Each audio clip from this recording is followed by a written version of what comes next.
ലോക്സഭാ തെരഞ്ഞെടുപ്പിൽ TP. Case UDF മുഖ്യപ്രചാരണ വിഷയമാക്കുന്നതിനെ വിമർശിച്ച് വടകരയിലെ എൽ.ഡി.എഫ് സ്ഥാനാർത്ഥി കെ ശൈലജ രാജ്യം നേരിടുന്ന പ്രശ്നങ്ങൾ ഉയർത്തിയാണ് എൽ.ഡി.എഫ് തെരഞ്ഞെടുപ്പിനെ നേരിടുന്നത്.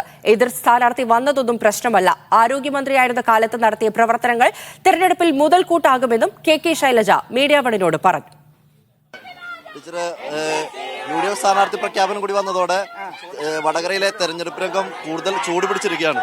എങ്ങനെ കാണുന്നു ഈ പോരാട്ടത്തെ? അല്ല, ഞങ്ങള് അപ്പുറത്തെ സ്ഥാനാർത്ഥി വന്നോ ഇല്ലയോ ഞങ്ങൾക്ക് പ്രശ്നമല്ല. ഞങ്ങൾ ഇടതുപക്ഷ ജനാധിപത്യ മുന്നണി സ്ഥാനാർത്ഥിയെ പ്രഖ്യാപിച്ചതിന് ശേഷം ഈ മണ്ഡലത്തിലെ ജനങ്ങളുമായിട്ട് സംവദിച്ചുകൊണ്ട് യാത്ര ചെയ്യുകയാണ്. മറ്റവർ വരാൻ ചൂട് പിടിക്കാനൊന്നും ഞങ്ങൾ കാത്തു നിന്നിട്ടില്ല. ജനങ്ങളുടെ പ്രതികരണമൊക്കെ വളരെ നല്ല പ്രതികരണമാണ്. ഒന്നാമത് എനിക്ക് ഈ പ്രദേശമൊന്നും അറിയാത്തതല്ല. കഴിഞ്ഞ ഗവൺമെന്റിന്റെ കാലത്ത് ആരോഗ്യമന്ത്രിയായിരുന്ന സമയത്ത് ഈ നിയോജക മണ്ഡലത്തിലെ ഒട്ടേറെ PHCകൾ ഫാമിലി ഹെൽത്ത് സെൻ്ററായി കുടുംബാരോഗ്യ കേന്ദ്രമായി മാറ്റിയിട്ടുണ്ട്. താലൂക്ക് ഹോസ്പിറ്റലുകളുടെ നവീകരണം നടത്തിയിട്ടുണ്ട്. ജനങ്ങൾ ഓരോ പ്രദേശത്തും പറയുന്നുണ്ടെന്ന് നിങ്ങൾ ചെയ്തിട്ടുള്ള കാര്യങ്ങൾ ഞങ്ങളുടെ മനസ്സിലുണ്ട് എന്നുള്ളത്. പിന്നെ വലിയ ദുർഘടമായിട്ടുള്ള ഓരോ പ്രശ്നങ്ങളിലും ജനങ്ങളുടെ കൂടെ നിന്ന് ഇടപെട്ടിട്ടുണ്ട്. അതിൻ്റെ സ്നേഹം ജനങ്ങൾക്കുണ്ട്. ഈ ടി.പി. കേസാണ് യു.ഡി.എഫ് ഉയർത്തിക്കൊണ്ടുവന്ന് വലിയ പ്രചരണ വിഷയമാക്കാൻ ഉദ്ദേശിക്കുന്നത്. അതിനെ എങ്ങനെ നേരിടും? ഞങ്ങളത് എത്രയോ തവണ ആൻസർ പറഞ്ഞു കഴിഞ്ഞതാണ്. അത്തരത്തിലുള്ള അനിഷ്ട സംഭവങ്ങൾ എന്തായാലും ഉണ്ടാകരുത്. എന്നാൽ അതിലെ പ്രതികൾ ആരാണെന്ന് കണ്ടെത്തി കോടതി നടപടിയെടുക്കും.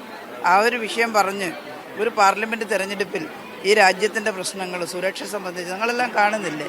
രാജ്യസുരക്ഷ അപകടത്തിലായിരിക്കുകയാണ്, മതേതരത്വം അപകടത്തിലായിരിക്കുകയാണ്. അപ്പോൾ അതൊക്കെയാണ് ഈ പാർലമെൻറ്റ് തെരഞ്ഞെടുപ്പിൽ ചർച്ചാ വിഷയമാക്കേണ്ടത്. വടകര പാർലമെൻറ്റ് മണ്ഡലത്തിൻ്റെ വികസന പ്രശ്നങ്ങൾ അത് ഒരു വലിയ വിഷയമാണ് ഇവിടെ. അതെല്ലാമാണ് ഞങ്ങൾ ചർച്ചയ്ക്ക് വിധേയമാക്കുന്നത്. ജനങ്ങളും അത് തന്നെയാണ് ചർച്ചാ വിഷയമാക്കുന്നത്. ജനകീയ മുഖം തന്നെയായിരിക്കും LDF-ന്റെ ഈ തെരഞ്ഞെടുപ്പിൽ 20 മണ്ഡലങ്ങളിലും പ്രതിഫലിക്കാൻ പോകുന്നത്. ഞാൻ LDF-ന്റെ ഭാഗമായതുകൊണ്ട് LDF-ന്റെ നയപരിപാടികളാണ്, അതനുസരിച്ചാണ് പ്രവർത്തിക്കുന്നത്. അതാണ് ഞങ്ങളുടെ ജനകീയതയും. അത് ജനങ്ങൾ അംഗീകരിക്കുമെന്നുള്ള ഉറച്ച വിശ്വാസമുണ്ട്. എത്ര ഭൂരിപക്ഷം പ്രതീക്ഷിക്കുന്നുണ്ട്? ഭൂരിപക്ഷത്തിൻ്റെ എണ്ണം ഇപ്പോൾ പറയുന്നില്ല, നല്ല ഭൂരിപക്ഷത്തിൽ ജയിക്കും. ടീച്ചർ വലിയ ആത്മവിശ്വാസമാണ് പങ്കുവെക്കുന്നത്. വലിയ ഭൂരിപക്ഷത്തിൽ വടകര മണ്ഡലത്തിൽ നിന്നും വിജയിക്കാനാകുമെന്ന ആത്മവിശ്വാസം കെ ശൈലജ ടീച്ചർ പങ്കുവെക്കുകയാണ്. ക്യാമറ പേഴ്സൺ ജയ്സൽ ബാബുവിനൊപ്പം സലാം മുഹമ്മദ്, മീഡിയ 1, കോഴിക്കോട്.